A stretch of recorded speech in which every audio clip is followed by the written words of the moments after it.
Bom, boa noite, né, a todos. Eu agradeço a presença e a conexão de todos e todas vocês para falarmos desse assunto super importante, que é a conscientização sobre o autismo. Nós vamos aguardar mais um minutinho enquanto o pessoal se conecta para a live. Se você tiver alguém conhecido, né, que goste do assunto, que tem interesse, convide para participar dessa live conosco.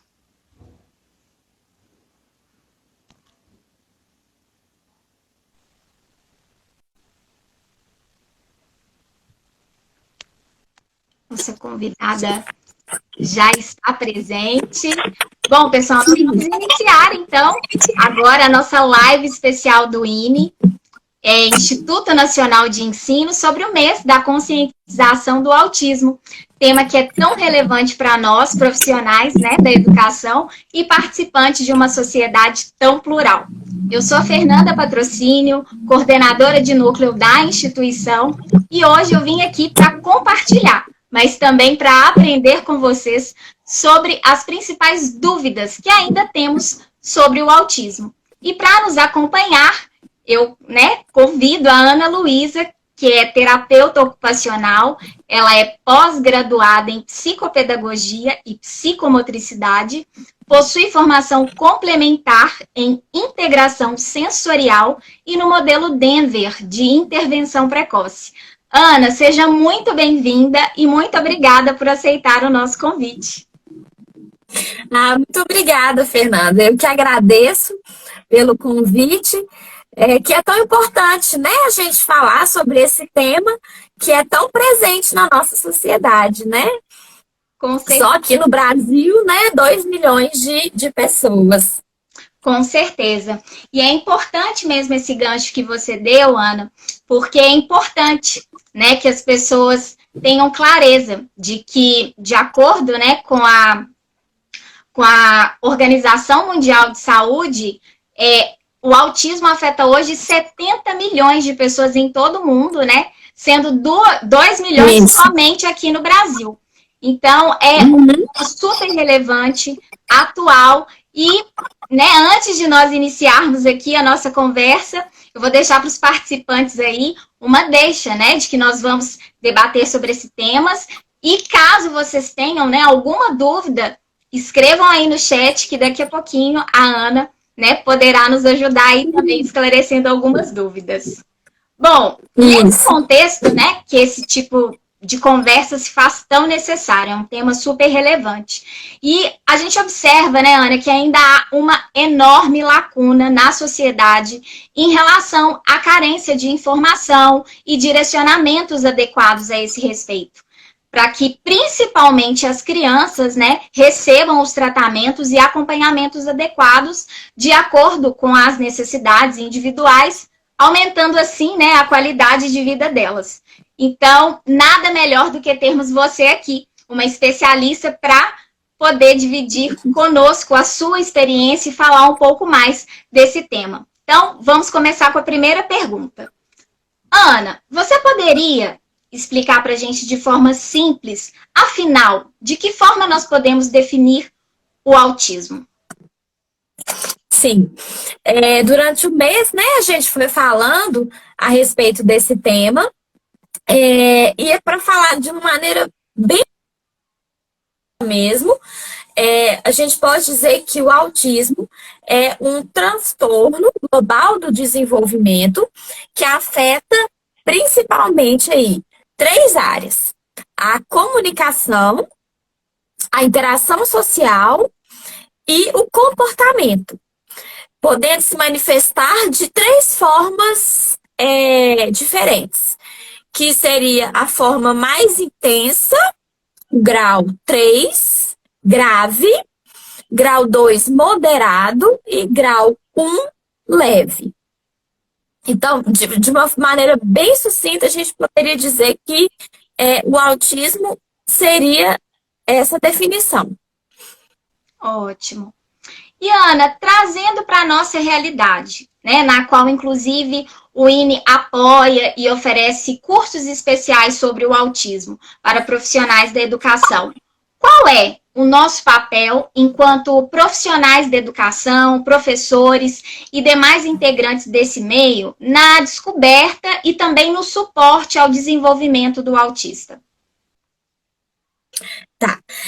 Bom, isso aí é muito importante, né? O professor saber ter consciência da importância do seu papel, porque é principalmente na sala de aula que isso fica muito exaltado, né? Os comportamentos da criança ficam muito exaltados. Primeiro porque é um ambiente que tem uma quantidade muito grande de estímulos, né? Então, assim, o estímulo auditivo, né? Tem muito barulho, muita criança falando, gritando. Quando é recreio, né? Aquele sinal da escola bate. Então, assim, é um lugar onde existe muito estímulo. Então, a gente consegue perceber claramente os comportamentos dessa criança. E aí, como que o professor pode ajudar? A maneira que o professor pode fazer isso é, primeiro, observar. Observar o comportamento dessa criança em cada situação. E depois fazer um texto descritivo, né? Que seria um relatório descritivo sobre esses comportamentos e as situações que ele vê esses comportamentos acontecendo. Para, a partir daí, fazer uma reunião com a família e, em conjunto com a coordenação, vai indicar para a família o que a família deve fazer, né? Quais profissionais buscar para se iniciar um tratamento que é feito fora da escola, né? A criança vai estar na escola para poder aprender. O professor, ele não vai dar. Não existe, pelo menos até hoje, não existe nenhuma ferramenta, nenhum instrumento que o professor possa usar para rastrear, para fazer um diagnóstico, porque quem vai fazer esse diagnóstico é o médico, né? Não é o professor. Então, o professor vai ajudar relatando o que ele está observando em sala, para, a partir daí, encaminhar a família para os profissionais adequados. E o médico que vai dar esse diagnóstico, no caso, neuropediatra ou psiquiatra infantil.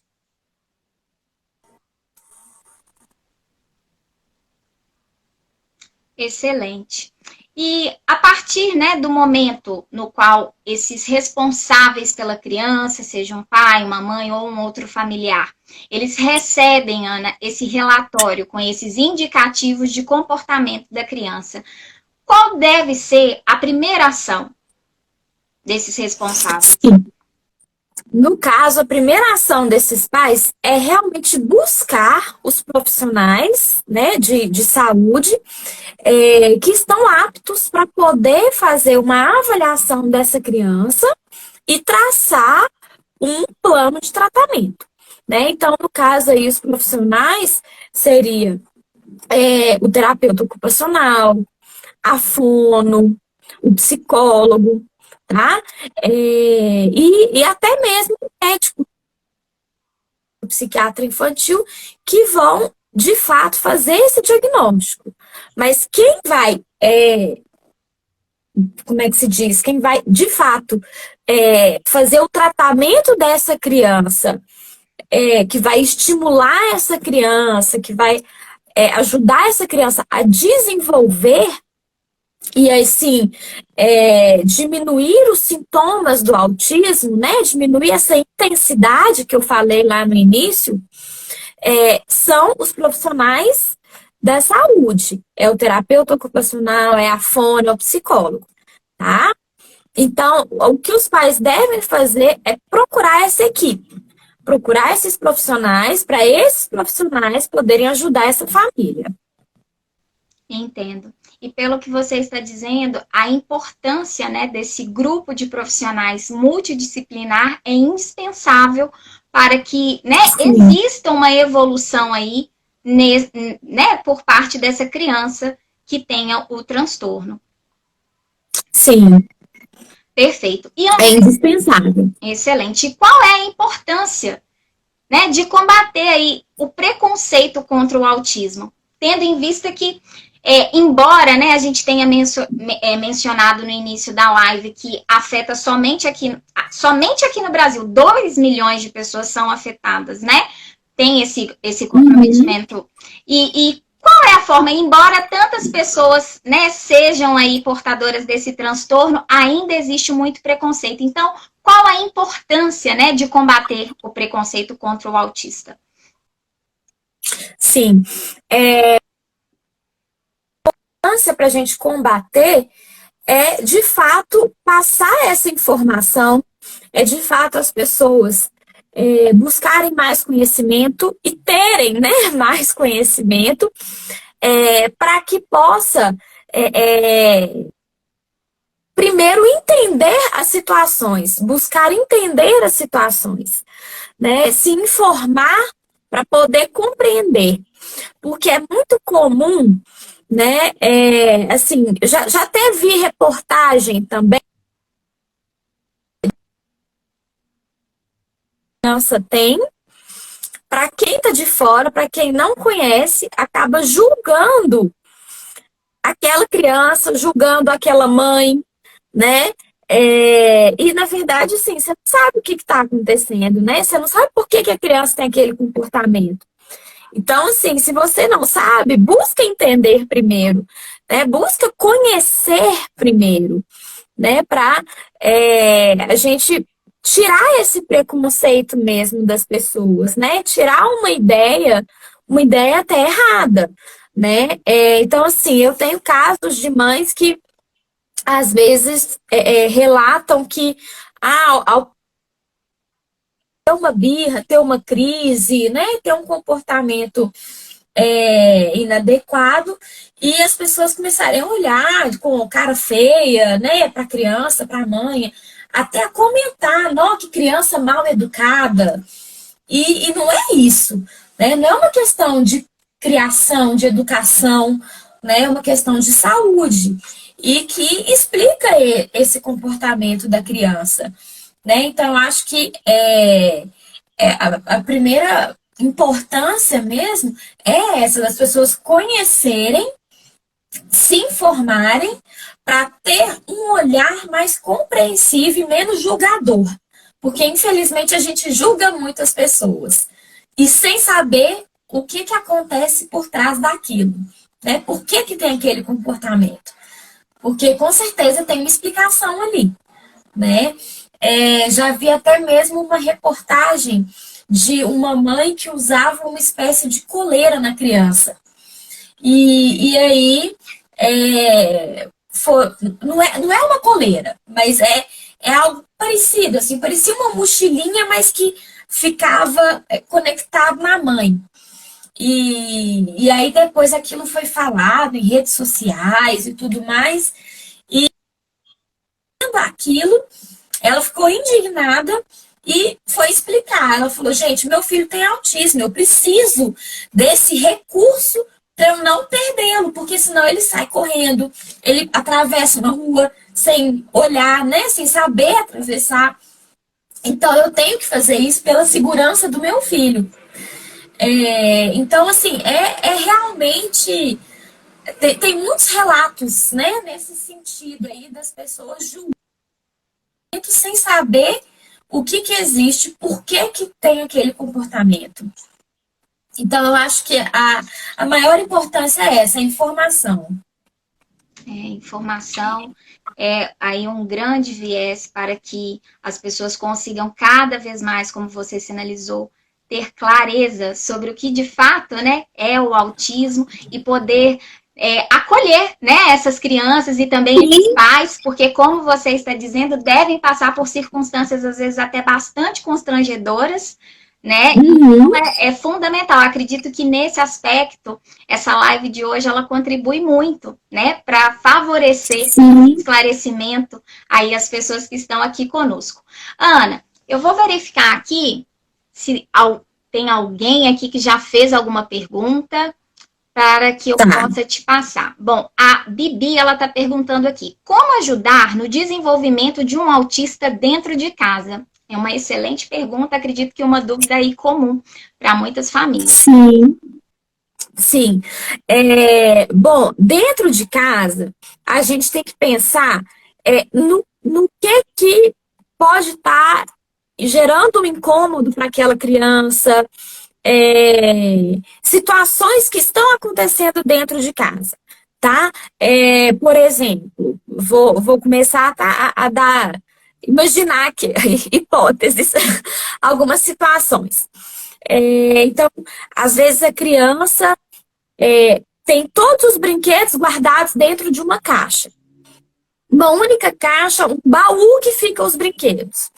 E aí a criança, ela tira os brinquedos da caixa e depois ela guarda. Ela não brinca.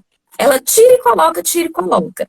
Então, assim, uma forma de poder ajudar essa criança seria selecionar os brinquedos e separar por categorias em cada caixa.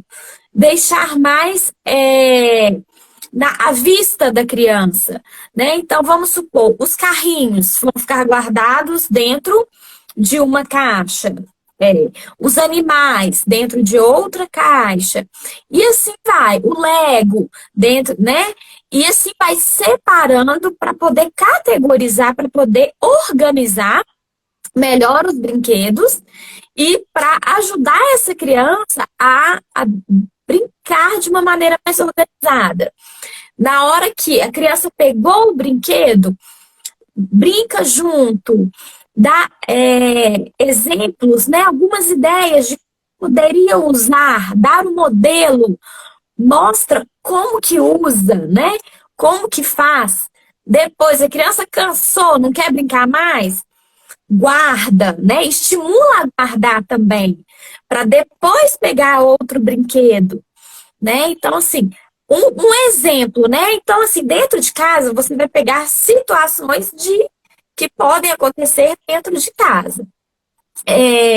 Às vezes acontece muito de ligar o secador ou ligar o liquidificador, aspirador de pó, e a criança assustar com barulho, aquele barulho ser um incômodo para a criança, né? Irritar a criança. Então, aí já vai ter que procurar um terapeuta também para poder ir desensibilizando, né, essa questão auditiva da criança. Então, o que pode mostrar para a criança? Talvez no início evitar aqueles barulhos que são muito altos, ela chorar, né? E aí vai trabalhando com barulhos mais baixinhos, para até se chegar nesse momento e então começar a explicar para a criança, olha, eu vou ligar isso, vou apertar esse botão vai ligar, vai fazer um barulho, né? Mas é claro que até para se chegar nesse ponto, já tem que ter sido feito todo um trabalho juntamente com o terapeuta para ajudar essa criança nesse momento, né?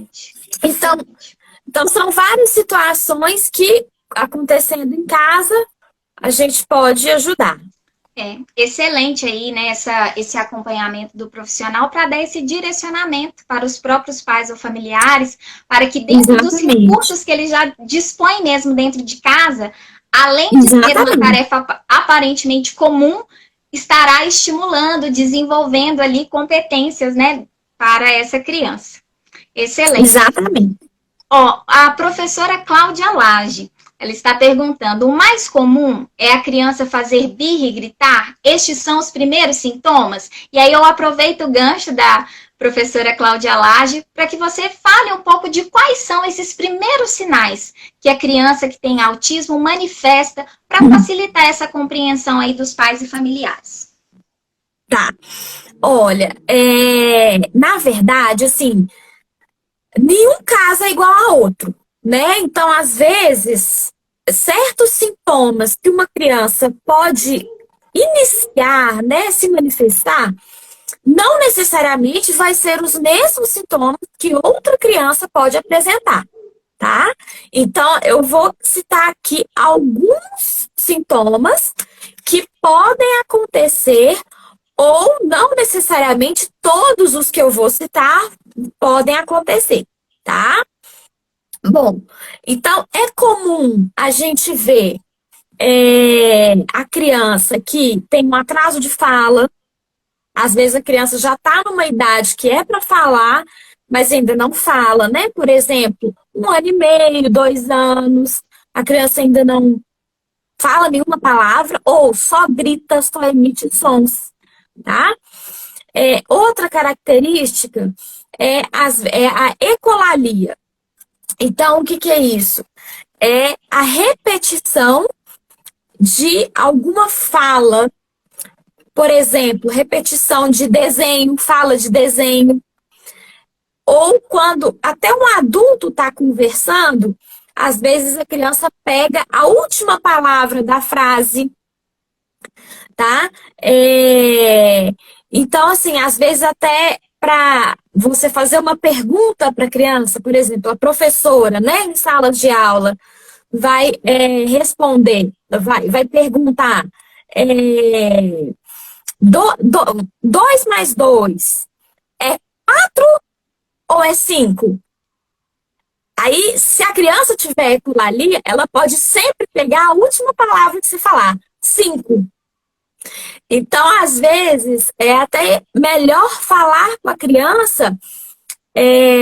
Você vai fazer uma pergunta que nem sempre você vai deixar a resposta na primeira letra e nem sempre você vai deixar na última, porque senão a criança começa a pegar sempre aquela última questão. Aí você vai ver que está sendo uma ecolalia, que não necessariamente a criança está pensando para responder. Outra situação, pode apresentar sim birra, né? Como alguém aí falou, né? De grito, choro. Eu já tive um paciente que ele se frustrava para fazer as atividades na escola, porque estava muito difícil para ele não estava conseguindo fazer. E aí, quando a professora ia dar atividade, ele rabiscava a atividade toda, se jogava no chão, ficava embaixo da mesa, rolava pelo chão da sala.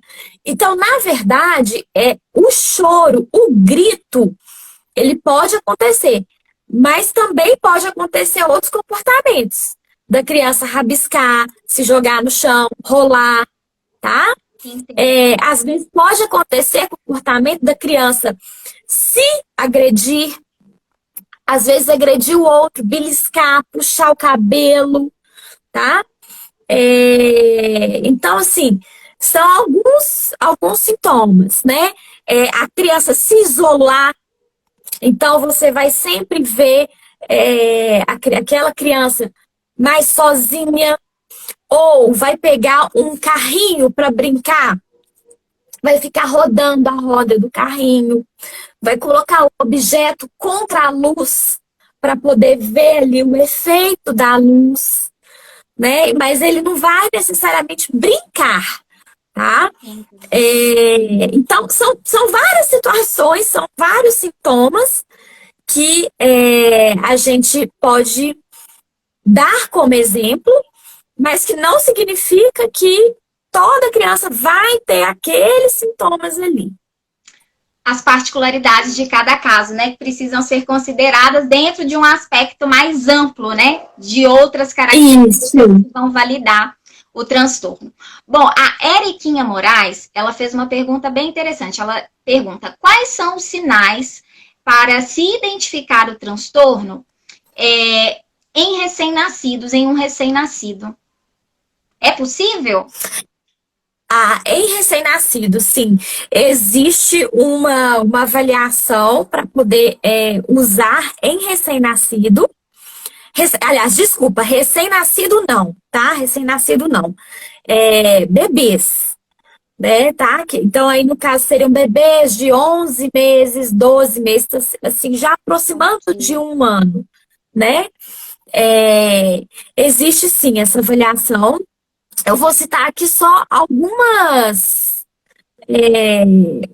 rastreios, tá? Que são feitos nessa avaliação. Então, um exemplo, a criança está olhando para um objeto e aí, de repente, apareceu um outro objeto que fez um som, fez um barulho, foi para chamar a atenção. E essa criança, mesmo assim, ela continua olhando para o primeiro objeto. Então, isso aí pode ser um sinal, tá? Excelente. A criança que, quando você vai brincar com ela, vai tentar fazer ela sorrir, e aí você faz uma cara assim, né? Feliz, de sorriso, depois você fecha a cara. E aí, para você ver a expressão da criança. Então, se o bebê não emitiu nenhuma expressão facial, isso também pode ser um sinal. Quando você também vê sinais na criança de que ela está tendo, ou não consegue imitar, né? Então, você faz um gesto e a criança não Reage não àquele reproduz, comportamento. né? Não, exatamente, não reage. Outra, os gestos, né? O apontar. Então, quando a criança também não faz os gestos, tá? E tem várias outras. Excelente, Tem várias. excelente. Acho que já deu para ter uma noção aí de quais são. O Elbert, ele faz uma pergunta também queria saber também como é feita a inclusão do autista em sala de aula com os colegas de classe. Então, acredito que tenham, né, alguns participantes aqui que atuam, né, de fato como professores e super pertinente saber como trabalhar essa inclusão. Sim.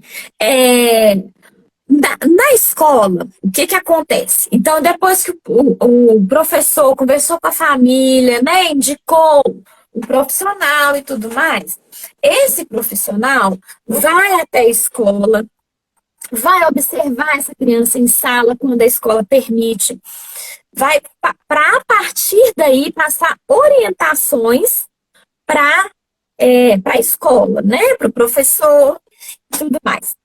Então, o que acontece? Tem crianças que necessitam de um mediador, né? Em sala, junto com ele. Por quê?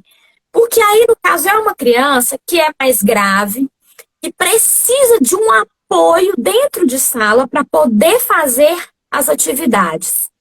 Então, esse professor, ele está dando aula para todos os alunos da turma. Ele não pode toda hora ir à carteira daquele aluno e fazer ali atividade junto com ele, né? Então, esse aluno, ele necessita de um mediador. O mediador vai estar ao lado dele para poder auxiliá-lo na execução das atividades, na organização dos materiais, né? Porque muitas vezes a criança se perde no meio de tantos comandos, né? Então, tira a agenda, pega o caderno disso, abre na página tal. E aí vai aquele ritmo de sala de aula, que é um ritmo mais acelerado mesmo. Então, muitas vezes a criança não dá conta de todas aquelas informações naquele ritmo. Então, o mediador também vai auxiliá-lo nessa organização, na execução dos materiais. Tá? Dos materiais, não, das atividades. E dos materiais também, né? Às vezes ali dentro da rotina.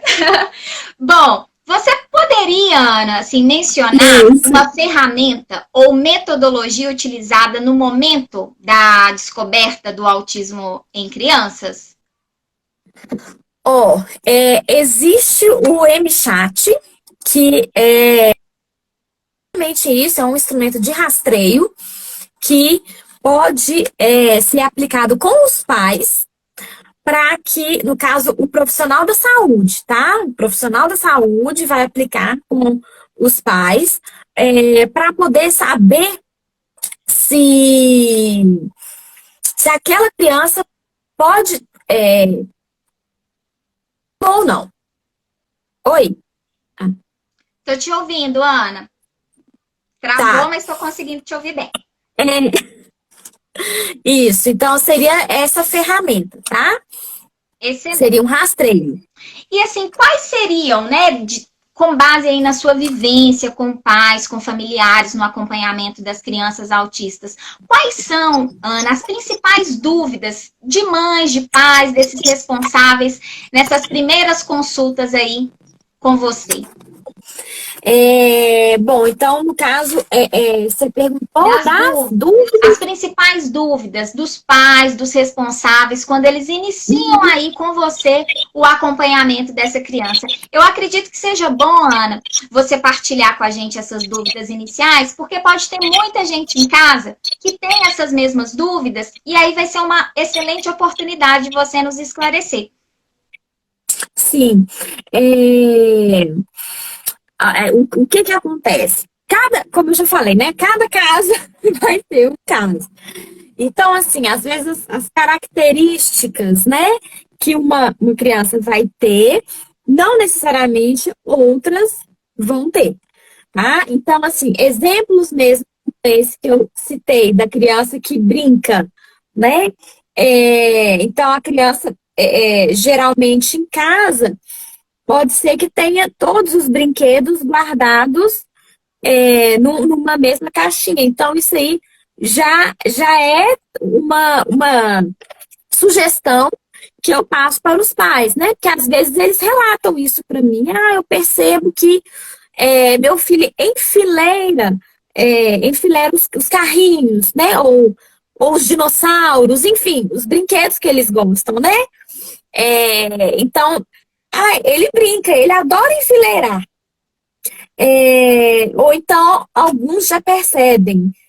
Não, ele não brinca, ele gosta de enfileirar. Então, assim, são características também, né?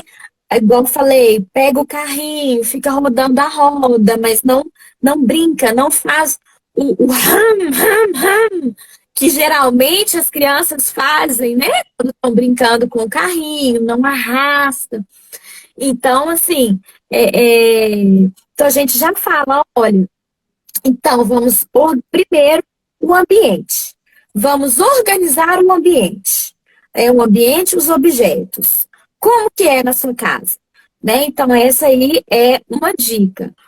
Separe os brinquedos por categorias dentro de caixas, de preferência transparentes, que a criança possa visualizar esses brinquedos. Se não tiver caixas transparentes, pode colocar em caixa de sapato, caixa de papelão, a caixa que conseguir arrumar. E aí, se a criança já ler, então escreve o nome, né, do brinquedo que está ali. Se não ler, tira uma foto do brinquedo. Ou ainda, pega um modelo, um exemplo do brinquedo e cola com durex na caixa, na frente da caixa, para a criança saber qual que é o brinquedo que está ali. Sim. Né? Então, primeiro de tudo é isso, é organizar os objetos, organizar o ambiente, para poder facilitar essa organização da criança também, né? E aí, em segundo lugar, sim. Como então que pode estimular essa criança, né, para ela brincar? Então, assim, pode dar um modelo, não tem problema, né? Pode pegar o brinquedo, começa a brincar junto, vai brincar de Lego, monta uma casinha, monta o que você quiser montar, né? Começa a montar uma torre, fala que é a torre do castelo, e aí dá uma peça para a criança, oferece uma peça para ela também poder montar, né? Dá um tempo, espera um tempo, porque às vezes também os pais ficam ansiosos, né? Querendo ver a criança brincar logo e tudo, o que é normal, né? Então, assim, espera um tempo para a criança poder pensar, para poder reagir, né? Para ela poder processar todas as informações que estão acontecendo ali e ver o que ela vai fazer. Às vezes ela pegou a pecinha, ótimo, pegou a pecinha, já é o começo, né? Não colocou em cima, observa a criança, observa para ver o que ela vai fazer com aquela pecinha e depois você, adulto, pode imitar a criança. né? O imitar a criança também é uma sugestão muito que eu faço muito também e que é muito importante para fazer com a criança. Você imitar a criança, porque geralmente as crianças que têm autismo, elas têm dificuldade na imitação, né? É uma habilidade que elas têm dificuldade. Então, como que a gente vai ensinar? A gente ensina primeiro a gente imitando ela, para ela ver, para ela perceber isso. E aí depois, então, a gente pede para ela, oferece o brinquedo para ela poder imitar a gente, né? E se for necessário, pega na mão dessa criança, não tem problema. Mostra para ela como que faz, né? Primeiro mostra ela vendo, oferece. Nem assim ela deu uma resposta, pega na mão, faz junto, né? Não tem problema, modela essa resposta para que ela possa entender como que faz e depois ela vai fazer sozinha. E quando ela fizer sozinha, não precisa mais pegar na mão, né? Isso, o pegar na mão, eu tô ressaltando aqui, Fernanda, mas é porque isso é uma questão muito grande que acontece na prática, né? Tanto para os pais quanto para também professores, né? Então, às vezes, vem aquela questão, mas eu vou pegar na mão dele, eu vou fazer para ele não vai estar fazendo, né? Eu quero que ele faça sozinho. Olha, calma, vai fazer sozinho. Mas às vezes no início a gente precisa de ajudar, a gente precisa de fazer junto, de pegar na mão, de mostrar para a criança sentir, sentir mesmo. Estou falando de uma maneira sensorial, para a criança sentir como que faz aquilo.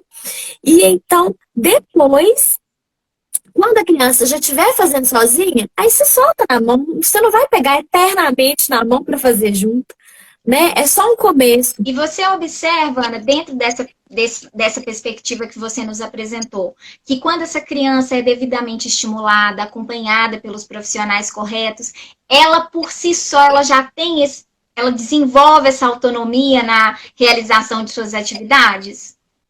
Desenvolve, tá? A criança desenvolve sim.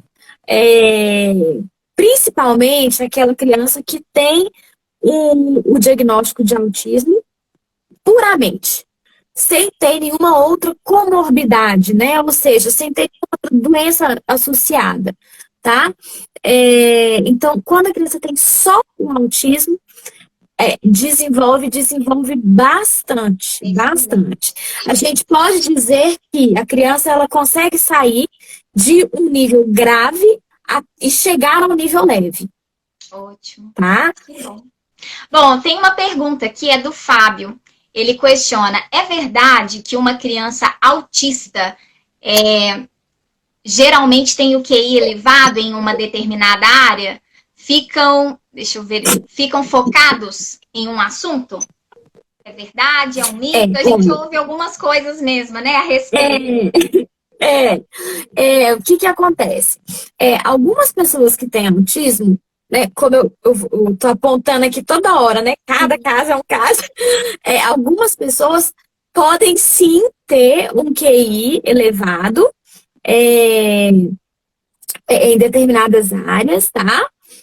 E pode sim, eles ficam sim focados em um assunto, porque eles têm a questão do comportamento estereotipado, né? A questão do interesse restrito, né? Então, eles têm um interesse muito grande, por exemplo, em dinossauros. Então, eles focam naquele assunto. E eles estudam a fundo aquele assunto, né? Isso quando já é uma criança mais velha, né? Ou então, outros focam em planetas. Mas é comum elas terem um ponto de interesse no qual elas direcionam ali, foco ali de sua atenção, sim, interesse e brincadeiras, vamos dizer assim.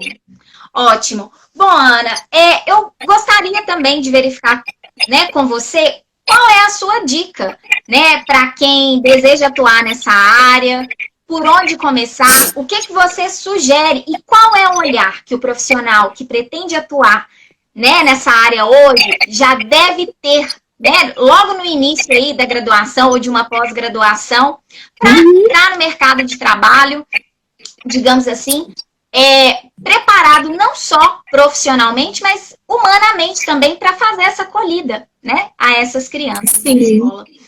Sim.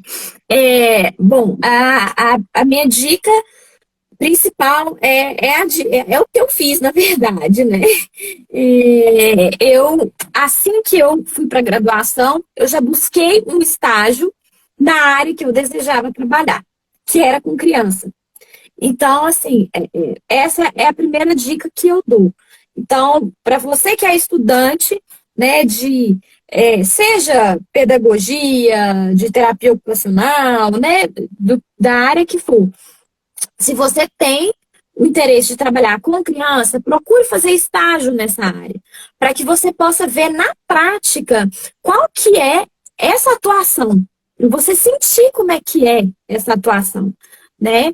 E uma segunda dica que eu dou é para a pessoa, então, buscar se aperfeiçoar, né? Então, buscar as abordagens que são utilizadas para tratamento daquele público, né? Para que a pessoa já possa fazendo leituras sobre o assunto, fazendo cursos, né? Se capacitar. Exatamente, para que a pessoa já possa se capacitar, né? E sempre ter um olhar humano para a situação, né? Então assim, você tem que ter em mente que você está lidando com pessoas, né? Então, você vai se deparar com as frustrações, com as angústias, ansiedades, tristezas, alegrias, né? Com todas as emoções que aquela pessoa pode ter, que aquela família pode ter e que você também pode ter, porque você também é um ser humano, né?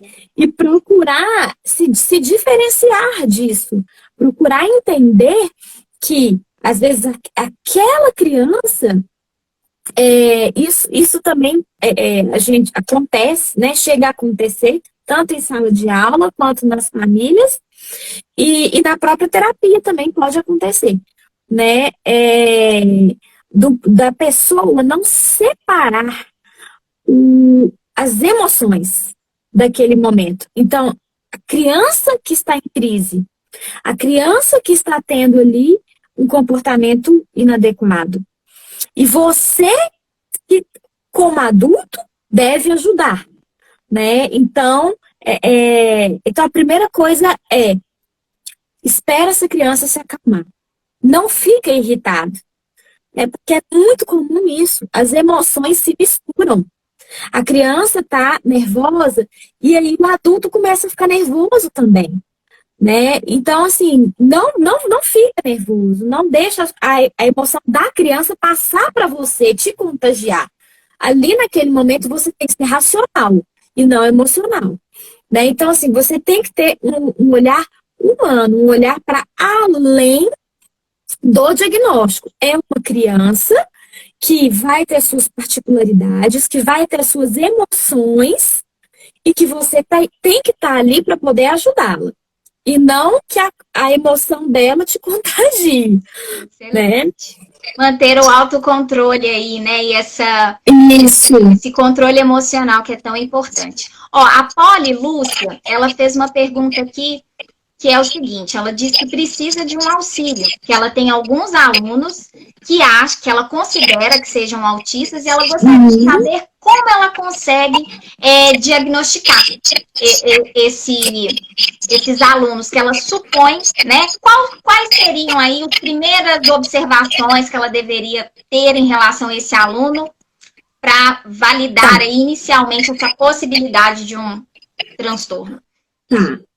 Olha, na verdade, aqui nem importaria o que eu fosse falar dos sintomas, tá? Porque o que ela tem que fazer é observar o comportamento da criança, independente do que eu vou falar aqui. Ela vai relatar o que ela observar do comportamento da criança, e não o que eu vou relatar, tá? Por isso que eu falei, o que é importante? vai observar a criança e relatar o comportamento dela, tá? Em determinadas situações. Então, vou dar um exemplo aqui, tá? Vamos supor, observo que na hora do recreio, essa criança fica sozinha. Não interage com ninguém, não conversa com ninguém. Também, né? Percebo que no momento do lanche, ele pega o biscoito do colega sem pedir. Tá? Então, são situações que geralmente acontecem, porque são crianças que têm dificuldade na interação social, que têm dificuldade de o que falar, né? Como que eu peço um biscoito, né? Então, eles têm dificuldade de planejar isso. Tá? Então, assim, são situações. Ela vai pegar as situações que ela observar dessa criança e vai relatar, vai fazer um relato. É importante, nesse campo da observação, também identificar uma frequência, se aquele comportamento é um comportamento repetitivo em determinadas circunstâncias e por um longo período. Sim. Ótimo. Então, Poli Lúcia, acredito que a sua dúvida tenha sido aí agora respondida. O Óculos Express, ele pergunta, criança com autismo tem dificuldade de ler? Dificuldade de ler?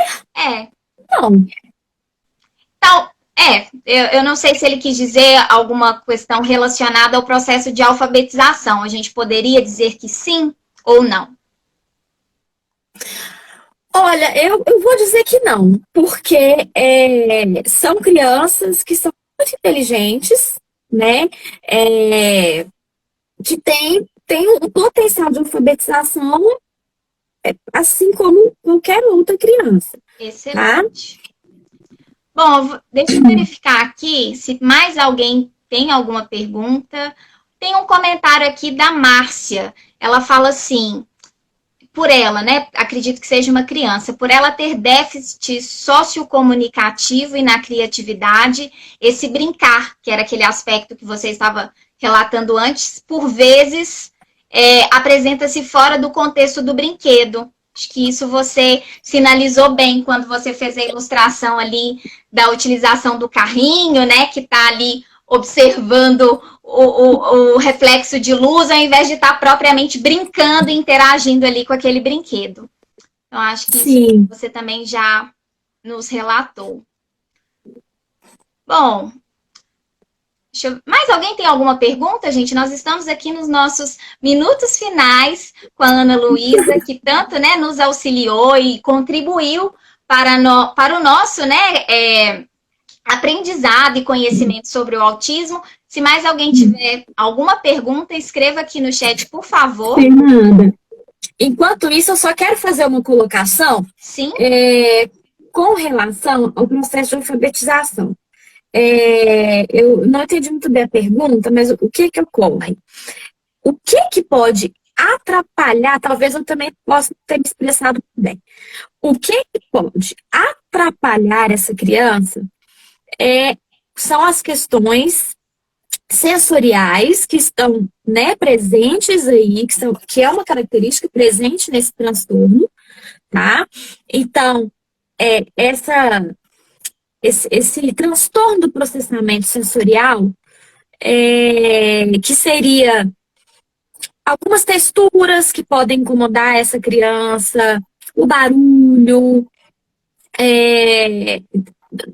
diversas características sensoriais, né? Igual às vezes a busca da luz, ou às vezes o incômodo de determinada luz.